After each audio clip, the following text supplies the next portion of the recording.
പക്ഷേ അവൻ്റെ കൽപ്പനകൾക്ക് മുമ്പിൽ യേശുവിനെ വധിക്കാൻ സാധിച്ചില്ല. അവസാനം പിന്നെ അവൻ്റെ മരണം നമ്മൾ കാണുന്നത് പീലാത്തോസ് എന്ന് പറയുന്ന ഒരു വ്യക്തിയിലൂടെ വിധിവാചകം പ്രകടിപ്പിച്ചുകൊണ്ടാണ് യേശു ക്രിസ്തുവിനെ കുരിശിലേറ്റുന്ന ഒരു കാര്യമുണ്ടായത്. ഈ ഹെറോദോസ് കൊട്ടാരത്തിൻ്റെ മുമ്പിൽ നിൽക്കുമ്പോൾ ഇത് ഹെറോദോസിൻ്റെ മാത്രം കൊട്ടാരമല്ല, പീലാത്തോസുമാരെ കൂടെ നിർത്തിയിട്ടുള്ള ഒന്നാണ്.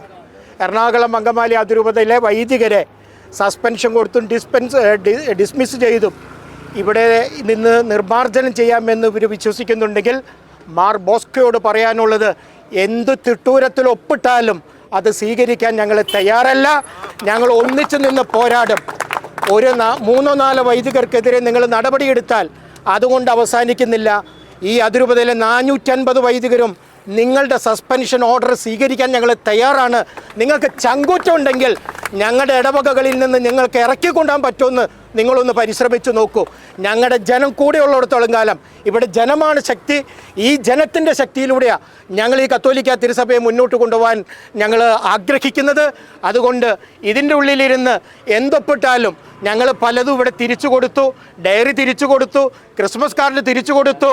ഇതുവരെ ഞങ്ങൾക്ക് വേണ്ടി അയച്ചതായിട്ടുള്ള എല്ലാ പേപ്പറുകളും ഞങ്ങൾ തിരിച്ചു കൊടുത്തിട്ടുണ്ട്. പാമ്പാറയെ വച്ചുകൊണ്ട് ഞങ്ങളെ പേടിപ്പെടുത്താമെന്ന് വിചാരിച്ചു കഴിഞ്ഞാൽ പാമ്പാറയുടെ മുമ്പിൽ നിൽക്കാൻ ഞങ്ങൾ തയ്യാറല്ല. ഞങ്ങളെ കണ്ട മുട്ടുപറയ്ക്കുന്ന പാമ്പാറയായിരിക്കും ഞങ്ങൾ കാണിച്ചു കൊടുക്കുക എന്നുള്ളത് ഓർമ്മപ്പെടുത്താൻ ആഗ്രഹിക്കുകയാണ്. ഇത്രയും നാൾ നമ്മൾ കൂടിയത് ഏതെങ്കിലും ഒരു ഹാളിലോ അല്ലെങ്കിൽ ബിഷപ്പ് ഹൗസിലോ ഏതെങ്കിലും പള്ളിയുടെ മേടയിലോ അല്ലെങ്കിൽ പാരിഷ് ഹാളിലോ ആണെങ്കിൽ ഇനി ഞങ്ങൾ അതിനല്ല തയ്യാറ്. ഞങ്ങൾ തെരുവിലേക്ക് തന്നെ ഇറങ്ങാൻ തയ്യാറാണ്. കാരണം എറണാകുളം അങ്കമാലി അതിരൂപതയിലൂടെ ജനത്തിൻ്റെ കൂടെ നിന്നുകൊണ്ട് ഇനിയുള്ള സമര പരിപാടികൾ ഞങ്ങൾ ആവിഷ്കരിക്കുന്നത് തെരുവിലാണ്. കാരണം ഇത് സമൂഹമാണ് ചർച്ച ചെയ്യേണ്ടത്. ഇത് ഇവിടെ പലരും കയറ്റിയിരുത്തി ചെയ്യുന്നുണ്ട്.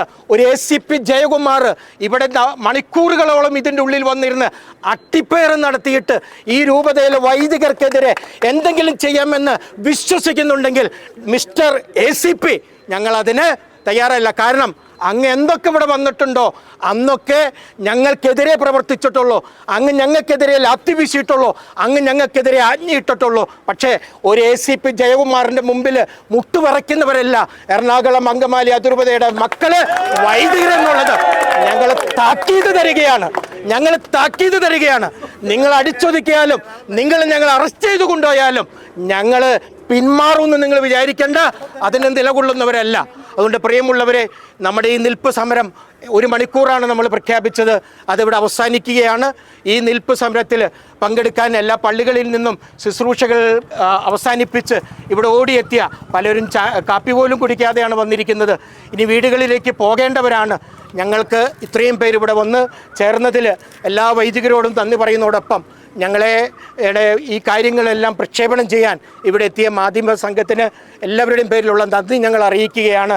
ഇവിടെ ഞങ്ങളോടൊപ്പമുള്ള ഞങ്ങളുടെ അൽമായ സഹോദരങ്ങളെയും ഏറ്റവും സ്നേഹത്തോടെ ഞങ്ങൾ ഓർക്കുന്നു, അവർക്ക് നന്ദി പറയുന്നു. ഇത് തല്ലിപ്പൊളിക്കാനല്ല ഞങ്ങൾ വന്നേ, കയറാൻ ഞങ്ങൾ തയ്യാറല്ല. അശുദ്ധാത്മാക്കൾ വസിക്കുന്നിടത്തേക്ക് ഞങ്ങൾ കയറാൻ തയ്യാറല്ല. അതുകൊണ്ട് ഞങ്ങൾ പോലീസുകാർ വിചാരിച്ചു ഇത് തല്ലി തുറക്കാനായിട്ട് വന്നിട്ട് തുറക്കം വരും. അന്ന് ഇവിടെ ഉള്ള അശുദ്ധാത്മാക്കളെ പുറത്താക്കാൻ വേണ്ടിയിട്ടാണ് ഞങ്ങൾ വരുന്നത്. അതിന് സമയം അധികം വൈകിട്ടില്ല എന്നുള്ള കാര്യം പ്രത്യേകം ഓർക്കുക. അന്ന് നിങ്ങളുടെ ലാത്തിയുടെ മുമ്പിലോ നിങ്ങളുടെ തോക്കിൻ്റെ മുമ്പിലോ ഞങ്ങൾ പരാജയപ്പെടുമെന്ന് നിങ്ങൾ വിചാരിക്കേണ്ട. ഞങ്ങൾ വിചാരിച്ച കാര്യം ഞങ്ങൾ നടത്തിയിരിക്കുമെന്നുള്ളത് എല്ലാവർക്കും ഒരിക്കൽ കൂടി ഈ ദിനത്തിൻ്റെ മംഗളം നേരുന്നു. അതോടൊപ്പം തന്നെ ഈ ദിനത്തിൽ വന്നു ചേർന്നതിന് എല്ലാവർക്കും നന്ദി പറഞ്ഞുകൊണ്ട് ഈ നിൽപ്പ് സമരം ഇവിടെ അവസാനിപ്പിക്കുകയാണ്.